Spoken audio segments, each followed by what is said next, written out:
Brought to you by LIC of India, हर पल आपके साथ। आर्थिक सर्वेक्षण या इकोनॉमिक सर्वे भारत की अर्थव्यवस्था का लेखा जोखा पेश करता है, तस्वीर दिखाता है, लेकिन साथ में उससे कुछ संकेत मिलते हैं कि बजट में क्या होने जा रहा है। तो आज जो सर्वेक्षण पेश हुआ है उससे अगर आप कोई संकेत पढ़ना चाहते हैं तो ये है कि सरकार को निजी क्षेत्र को बढ़ावा देने की कोशिश करनी होगी, और अगर भारत को 2047 तक विकसित देश बनने का अपना सपना पूरा करना है तो उसको बहुत बड़े पैमाने पर, बहुत मुश्किल परिस्थिति में अपनी इंडस्ट्री को, अपनी इंडस्ट्रियल ग्रोथ को आगे बढ़ाने के रास्ते तलाशने होंगे। खास तौर पे ऐसे वक्त में जब दुनिया के आर्थिक समीकरण बहुत तेजी से बदल रहे हैं और चीन जो हमारा पड़ोसी देश है वो,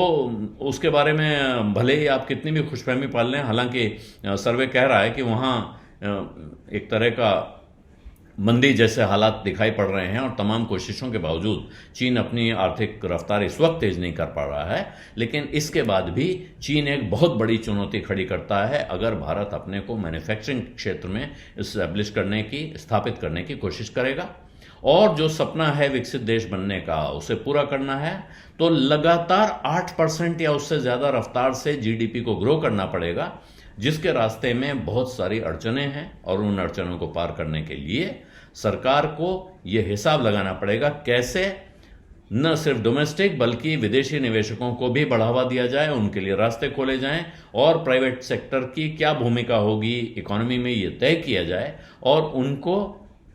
और विदेशी निवेशकों को बढ़ावा देने का, उनका रास्ता खोलने का इंतजाम करने में सरकार को अपनी भूमिका कम करनी होगी। सरकार को रास्ते से तरक्की के रास्ते से सरकार को हटना होगा, यहां तक की बात उसमें कही गई है। लेकिन साथ में वो जो चुनौतियां गिना रहे हैं, कह रहे हैं रास्ता बहुत आसान नहीं है।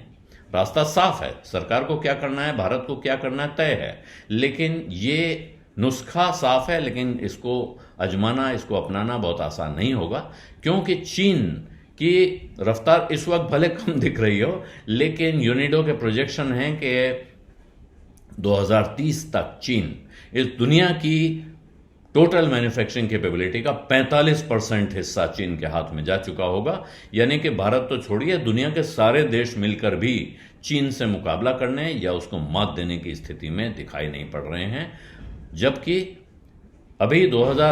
सन 2000 में जब हिसाब लगाया गया था तो चीन के पास दुनिया की मैन्युफैक्चरिंग का सिर्फ 6% हिस्सा था, जबकि वो 20 साल तेज रफ्तार ग्रोथ दिखा चुका था। अब अगर वो 45% कब्जा कर चुका होगा, और ये ऐसी परिस्थिति दुनिया के इतिहास में सिर्फ 2 बार इससे पहले आई है। एक बार इंडस्ट्रियल रिवॉल्यूशन यानी औद्योगिक क्रांति के ठीक पहले